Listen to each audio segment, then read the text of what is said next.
Seems remarkable, doesn't it, that you've got this inquiry going on that actually isn't really an inquiry at all. A bit like COVID wasn't really perhaps as much of a pandemic as they said it was. Well, I've always striven not to use that word. I call it a panic-demic. Right. I still think that's what it was. And Isabel was just talking about hindsight. I can absolutely say you had no need of hindsight to see if you knew anything about economics, particularly, and if you knew anything about senses of proportion, it was perfectly possible to see that there was a huge overreaction. And you're the only person who took that view, really. I know. It's absolutely astounding to me. I think, and I would have thought, from what I know of Johnson, who I don't think is an ideological person, but who I do think is instinctively against this kind of bossing about, that he would have seen it. And here's the test. He had sought pretty much for all his life up until he went into Downing Street to be Prime Minister. It's what he wanted. He worked very, very hard for it indeed. He got it. When he got it and he actually had the power of decision, he gave in and didn't use the power of decision and just ran with the crowd. And when people talk about the science, there is no such thing as the science. There are many, many different scientific interpretations of practically anything. And certainly on that occasion, there were differing sets of advice he could have taken. He took the set of advice which led him into mass panic, shutting down the economy. I was reading the other day something I'd written back, I think, in late 2020 about this. And the point I was making is that it is absolutely clear that this is destroying people's education, it's destroying the health service. And I then went on to say, and it will destroy the economy, it will separate people from their jobs, and it will cause an enormous amount of very serious inflation and higher taxes. And all of it was perfectly easy to see. I'm not Professor Brainstorm, I don't have any particular access to any extraordinarily difficult, arcane sorts of knowledge. It was easy to see. People didn't have, those who did see it were generally pushed to one side. I'm tremendously grateful to my editors for letting me say what I said. But indeed, when you and I first... A lot of people, I think, may have felt it and didn't have any way to say it. No, well, when you and I first started debating it, I was very much of the opinion that you were wrong. And later it turned out that you weren't actually wrong, and I was very happy to admit that. I always love it when people say that. Well, it happens a lot, doesn't it? I mean, the thing is that in the end, now we're hearing people saying things like that you said, but they're now saying them sort of, 2 years after the effect. And but there was also still quite a large school of people who continue to believe that the thing was right, and its only fault was that it wasn't done more swiftly and more harshly. And I think that is the line which is still very popular among official minds, among people who believe that the state should be more powerful and that its power is justified by the supposed good it can do. On this occasion, the state did a lot of harm. Yes. And, no question. That's exactly why its power should be limited. No question. Your column this week was very interesting about Hamas. We were just talking to a woman there, a mother. God knows how she must feel every day. A mother whose son has been taken hostage by Hamas. It's unspeakable. It's unthinkable to imagine, isn't it? These horrible people. But here's the thing. What I wrote about was I was going through my attic and found one of the many goodies that we used to be given by the US government in the 1980s when I was a defense and diplomatic correspondent. And this was a booklet, a manual called Terrorist Group Profiles. Right.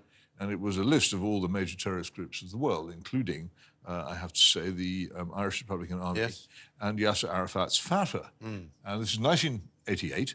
It had been published and written. It had a foreword by the then Vice President, George H.W. Bush, the older one, who shortly afterwards became president, saying these people should never be dealt with. They were terribly wrong and bad. And then I went to Washington to work as a correspondent in 1993. And what was the first thing I did?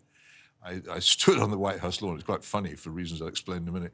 I stood on the White House lawn as Yasser Arafat and Yitzhak Rabin, the Israeli Prime Minister, were forced to shake each other's hands by Bill Clinton. I remember that. Yeah, well, I remember it because although I was there, I couldn't see a thing. Right. I was on the phone, a very early mobile phone with about 10 minutes battery life, to Mrs. Hitchens in our Maryland suburban home, who was watching it on television, saying, "What's going on?" Because you can't. On so many of these occasions, the foreign correspondent can't see anything.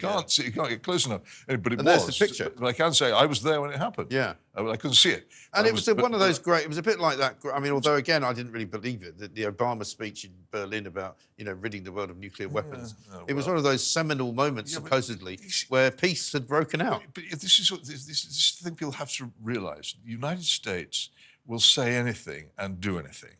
And here was, so it's actually welcoming onto the law this man Arafat, who was, I think, actually an anti-Semite and a man who had never, in my judgment, had any intention of making peace with Israel of a permanent kind. I think that he first of all, he liked his role. He once said, "I don't want to be mayor of Jericho." He didn't want to be reduced to running a small, impoverished statelet. Yeah. And also, I think that if he had actually reached a sincere peace with Israel, he would have faced grave danger from his own side, as indeed, of course, did Yitzhak Rabin, who was assassinated by an ultra-Zionist fanatic a few years later. But then shortly after that, the other absolutely astonishing thing, and this I wouldn't have dreamt of predicting when I went to live in Washington, it became a large part of my life, was the sudden laundering of Jerry Adams of Sinn Féin, who then started appearing at the White House too.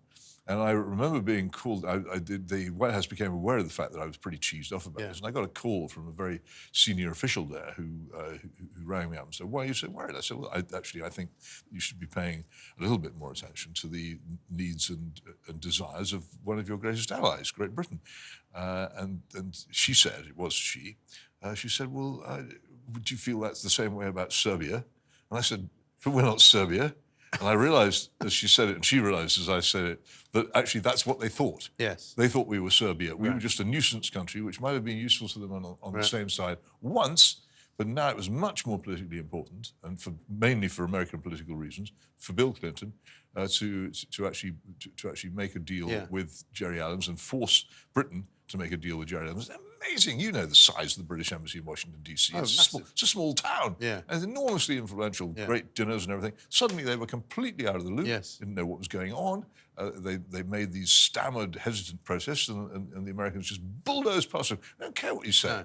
This is what we have decided to do. And was that the beginning then of the Good Friday Agreement? That ended with the instruments of surrender signed in Belfast, signed by the British government, but not, I have to say, by Sinn Féin, who never signed it, in which the end of British rule in Northern Ireland was made, in my view, certain, and in which we were forced to give in. And people say, but when I say Israel should watch out, that the Americans will sooner or later push them into an agreement they don't want. Right. They say, well, it's a nuclear weapons state. I say, we're a nuclear weapons state. And yet we were compelled by the Americans to make peace with a bunch of protection racketeers and small-time criminals in Belfast. So don't be too sure what may happen next. If it suits American convenience to bring this about, then it may well happen. And look at the way the Americans are talking about Gaza at the moment. Yes. Clearly distancing themselves from the Israelis, and what will be the long-term result of this? Yes, fascinating. Let's finish up with the BBC. Apparently licence fees going up again.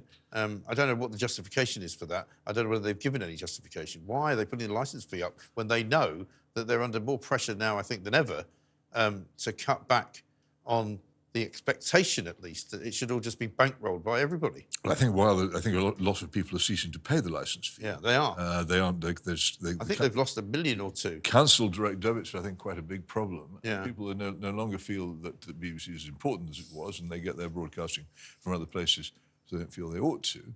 I think that I'd be perfectly happy for the BBC to get an increase in its licence fee if it agreed to follow the actual deal on which the licence fee is based. That is to say, it has to be impartial, and it has to serve the whole nation instead of just serving Islington. Yeah. And there are several proposals one could have for that. One basic thing that I would demand of the BBC, by the way, which people don't realise isn't the case, is that it should be fully subject to freedom of information. Yes. Because it isn't. No. Technically it is, but if you actually attempt to find out anything about what goes on in there, they say, oh no, this could interfere with our news gathering, and therefore it's exempt. Yes. And almost everything can be exempted, and that you should demand that. And then the other thing I would want them to do would be to disgorge the Balin report, the very expensive report they commissioned themselves, on accusations of impartiality over Israel, which they have never published and have spent huge amounts of your money and mine going to the courts to keep secret. Yeah. They should absolutely not be allowed to carry on doing that while getting the licence fee. And they should also completely reform their complaints system so that there's a genuinely I think it's too late for them. I don't think they could possibly. I don't think they could possibly become impartial or be unbiased, because it's gone too far the other way. Oh, should it happen? Should the great miracle happen? Should I become the head of government in this country? I promise you, I could make the BBC impartial.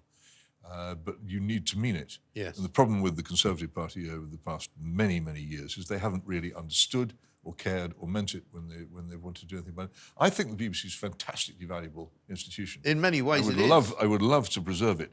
What it doesn't understand, or what its leadership simply have not grasped, is that if it doesn't pull itself together, then it will come to an end. It can't be sustained as it is. The licence fee is a relic of the 1950s, and it will not be possible to levy it very much longer successfully. Well, when you get Oliver Dowden, the Deputy Prime Minister, saying that we must all get FM radios and transistor radios and wind-up radios in order to make sure you can hear the government's... He obviously hasn't quite moved along with the broadcasting times. Cat's whiskers, that's what you need. You know, I mean, not everybody's on FM, for heaven's sake. Cat's whiskers, no, I am. The BBC are. I'd still be on the medium wave if I could be. Yeah. I love the medium wave. Or even AM, you know, or long wave. I remember all of that. Long wave is great. Robert's radios. But Peter, great to see you. Thank you very much.